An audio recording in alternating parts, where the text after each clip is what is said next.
Welcome to the Chi Chat Show, ladies and gentlemen. Today we present to you an incredible show with 4 self-employed personal trainers and online coaches. Thank you. My name is Abdullah. I'm from the Gambia. I'm 33. I'm a personal trainer specialized in women's wellness. I've been officially self-employed for 3 years now. My name is Juan. I'm 36. I'm from Spain. I'm an online coach. I work especially with women, mostly over 30, self-employed for the last 3 years and a half. My name is Bella. I'm 29. I'm from Argentina. I'm a personal trainer and a health coach, and I specialize in helping women empower themselves through strength training. I've been self-employed for 1 year. My name is Mads. I'm 47 years old.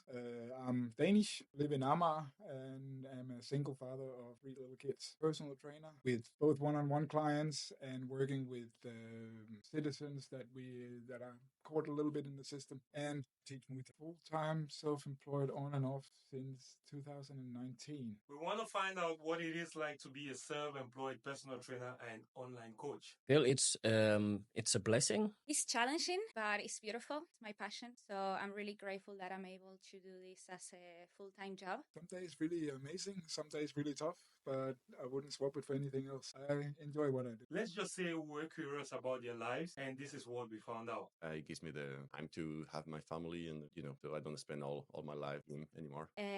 Every day is different. Every season is different. Every month. So you have to be ready to adapt to all the changes. But we all know starting a fitness business and managing it to the point where you are able to successfully make a living off of it is not a walk in the park.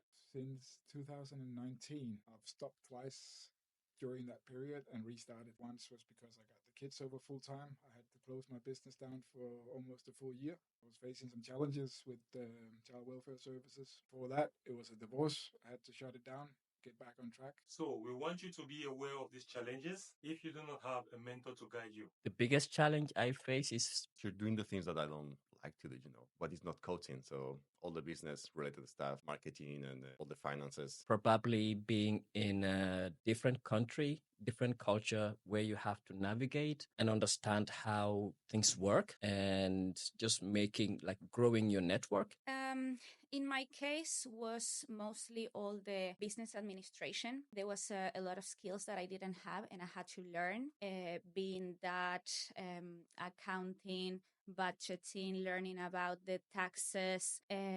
So I will say that was my biggest challenge. There was a lot of study and reading about it, but Yeah, you still have to do that even though you don't like it. My biggest challenge is time-wise, structure-wise, because I'm 24/7 alone with 3 little kids. So all my work is dependent on around their school hours, getting structure and getting things working, and also having the opportunity to work when I get home and get on the computer can sometimes be difficult. One of the most important things we found out was that most self-employed personal trainers who have worked in public gyms before.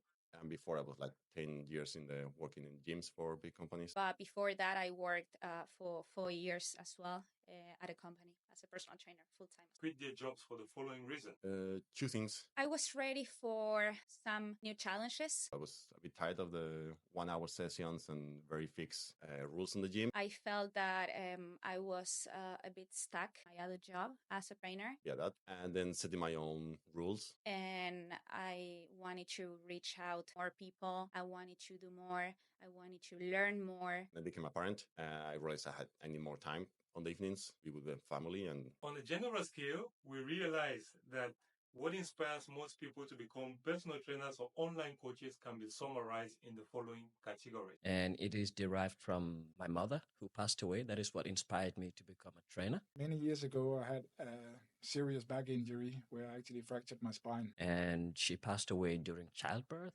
And I could see what she was going through. Retrained it again. And then in 2017, 2018, I had a relapse with my injury and lost feeling totally in my right leg. And since then, I dedicated my life helping as many women as possible to live a healthier and a stronger life. So I went on sick leave for 14 months.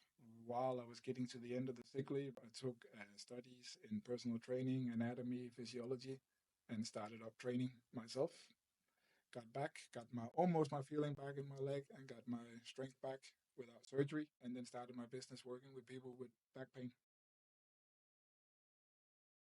think the freedom. I want it to be in a position where I'm able to make a positive impact without being restricted in the politics of the work environment. And that you always have the opportunity to stay fit and healthy. I can also decide how I work, what conditions I work under, and how my reach is going to go without. I basically don't like being told what to do. I like the fact that a lot of my work is centered around health and fitness, movement, activities, especially being alone with 3 kids. It gives a good example for them. The question you might be asking yourself right now after listening to all of this information is, what is the backup plan? But I don't see myself doing anything else, so it has to work. It's been start-stop for me since 2019. 3 years ago, we lost almost everything to restart from scratch. So it was working with whatever clients I could get in. Anyone who has done business for a long time knows some months are good and some months are bad. Every month will be different. When you learn how the seasons are, then you know how to get ready properly. So I will say that the finances are the most challenging part. You have to be ready for a month that doesn't go well. So, is there any plan for contingency?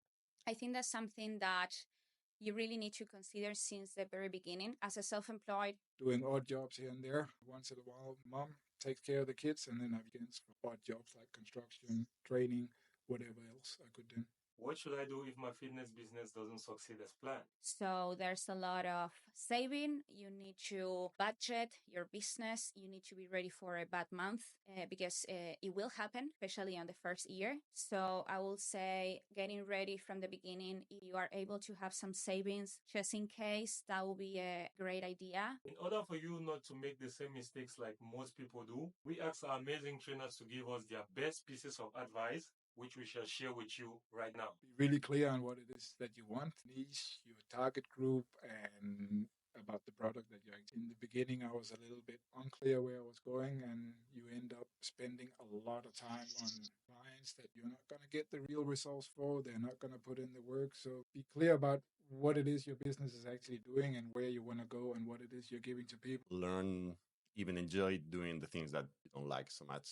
Like I say, the marketing and all the paperwork, because you still have to do it. And so the better and the more you enjoy that, the easier it's going to get. And then you can put the real effort on clients, which is the fun part. I will say that even though this might be your passion, you still have to treat it as a business because you are the business. This is your company, and you need to learn some basic skills of like you're gonna be your lawyer, you're gonna be your accountant, you're gonna be your content creator, the designer, the social media strategist. So learning basic skills are super important, and then I will say that it's also important to put yourself out there, and you don't need to be scared about talking to people, getting to know people, creating a network, because the clients are the base of your business. Based on my experience, I'd say you should be willing to put yourself out there. I remember when I started, I didn't know anybody. I printed 200 flyers. I was just on the streets, just introducing myself, just handing out flyers, 200. And I got one client out of the 200. And that client brought me 5 clients. And now I'm in a situation where I have to say no to potential clients because I'm too busy. And most of my colleagues thought I was crazy because they didn't have the guts to just put themselves out there. So I would say just take risks and be okay with a no because they're going to come.